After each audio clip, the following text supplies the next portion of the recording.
everyone, hope you're fine and doing great. In my today's video, I will tell you about the factory data reset in your device Vivo Z1 Pro.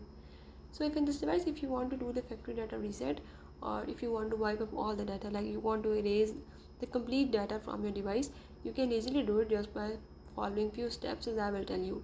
So before we jump into the video, if you're new to my channel, don't forget to subscribe and press the bell icon. Now just to do factory data reset, follow the steps and watch complete video and you will know all about it. Let's watch it.